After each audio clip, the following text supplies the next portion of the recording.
So what is the beef? I realize that's a wrong word, so I should be using conflict or contention between the Modi government and RBI.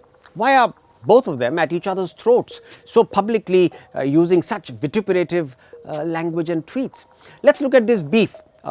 Once again, I shouldn't be using that word, conflict or contention, one slice at a time. Number one, consensus on a dividend policy. Dividend policy is the guidelines a company uses to decide how much of its earnings it will pay to the shareholders. Now, perhaps the RBI should not have surprised the Modi government by slashing the dividend from the budgeted 66,000 crore rupees to 30,000 crores last year. Now, using this crisis, they should try and kill the dividend stroke surplus friction by agreeing to a smooth dividend policy, and they can easily do that by using RBI's very stout reserves.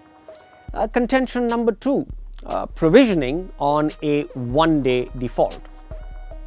As per the RBI, even a one-day delay in the repayment of term loans is to be reported to the central bank. The government and several bankers see this requirement as unusually strict and impractical.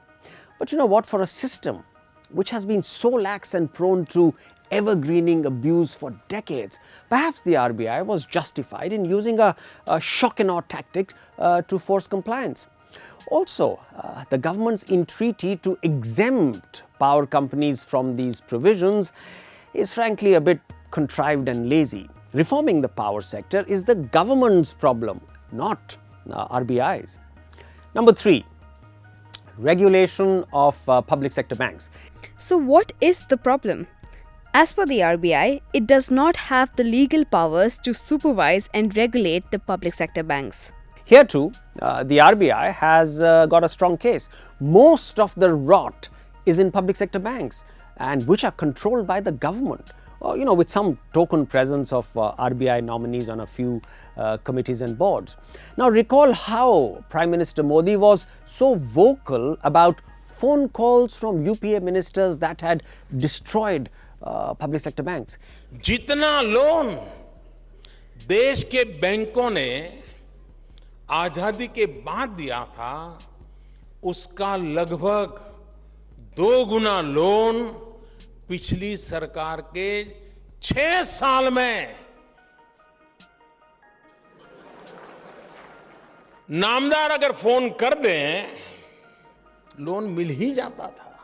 Then why is his government preserving such a pernicious structure? Why is Prime Minister Modi not giving RBI unambiguous control of public sector banks in much the same way that private banks have been put under the regulator? Contention number 4, prompt corrective action or PCA. Prompt corrective action is to ensure that the banks do not go bankrupt. The RBI introduces it when the bank's financial condition goes below certain limits, that is, the trigger points. Now, this is similar to the stress tests that American and European regulators performed on systemically important financial institutions after the 2008 debacle. Under PCA, nearly half the PSBs, about 11 of them, and one private bank have been restrained from giving new loans until their balance sheets are repaired. Now, this has quarantined almost a fifth of all bank advances. The government believes this has severely restricted the flow of productive credit and hit growth. But here again, the RBI is on the point. It cannot allow the financial sector to get dislocated by potentially rogue loans from fragile lenders. If anything, the responsibility of recapitalizing weak banks has to devolve on the principal shareholder and controller, which, you guess right, is the government. Number 5, the conflict around a payments regulator. Now, the government wants to create a separate regulator for payments and settlement systems. Quite correctly, the RBI is objecting vehemently to an unconscionable trimming of what it sees as its remit, its turf. There are several other pinpricks, but all the major flashpoints I have just listed. On 4 out of 5, as you will see, 4 out of 5, the RBI's case is stronger. But I can now detect a furtive 6th point, which could end up being actually the most diabolic. This one is getting inserted into the RBI government standoff. Let me quote S. Gurumurthy, the powerful RSS ideologue who has very recently been controversially para-dropped into RBI's board. And of course, ever since he's come on board there, he's stirred things up. Now he says, the RBI Act itself says the management of RBI is entrusted to the board, with the governor and the deputies being mandated to exercise management powers subject to the board's directions. I hope I'm wrong, but I see a fairly sinister attempt at what I can only call a power creep here, to enhance the scope of RBI's board from management / administration to overseeing policy, to somehow reduce the governor to just another member of the RBI board, a bit like the position of a managing director on the board of a public company.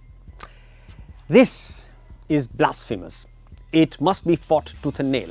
The RBI board is not a policy making or a policy approving entity, which is the responsibility of the governor and the Monetary Policy Committee or MPC.